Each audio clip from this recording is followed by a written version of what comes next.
Tobi. I'm here with George Vazquez. We're here at Zuma Canyon Orchids, and we're so excited to be here, George, and learn all about the beautiful orchids you have here.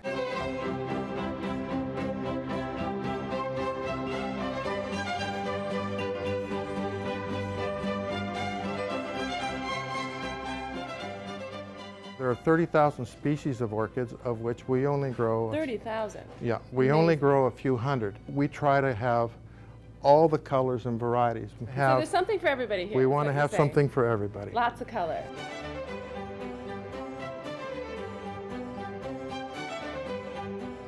There are families that have bulbs, and then there are families that just have leaves on top. Those are the two basic ways of determining the orchids. And the ones that have bulbs grow in a climate that is more seasonal. They have a wet season and a dry season. They've developed over 100,000 years to have a water storage capability.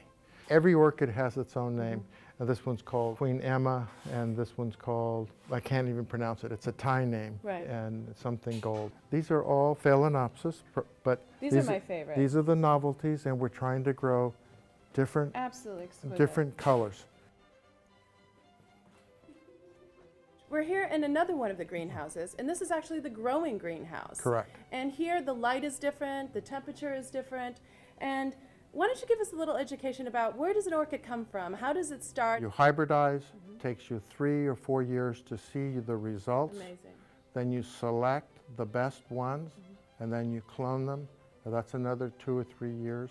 Before so a lot of love goes into these orchids. A lot of love, a lot of patience. A lot of patience. One of the things that I have noticed about my orchids is that these particular buds get dry sometimes. And I'm wondering why that happens and what I can do to prevent that. Well, the easiest thing to do is every day, if you can, is to cover the crown of the plant and then spray the flowers.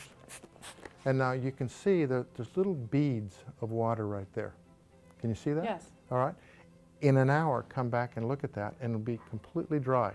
The petals will have absorbed all the water. And why are we covering this crown here? Well, sometimes water will collect and it will go down to the crown in here. And when you have collection of water in the crown, sometimes have you ever had a leaf that just kind of falls off? Yes, I do have that problem. That's a little bit more moisture in the crown.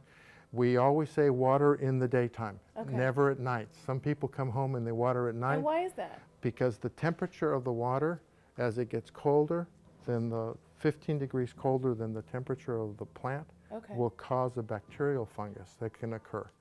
So always do it in the morning. And I'm feeling this root right now, and it feels slightly damp. Right. Does that need water, or it doesn't? To be sure, you just take this decorative moss back, touch it.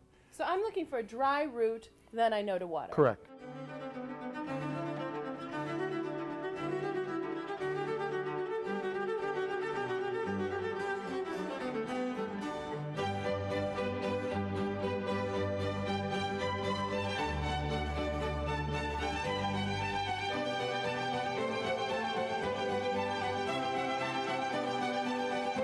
Voila!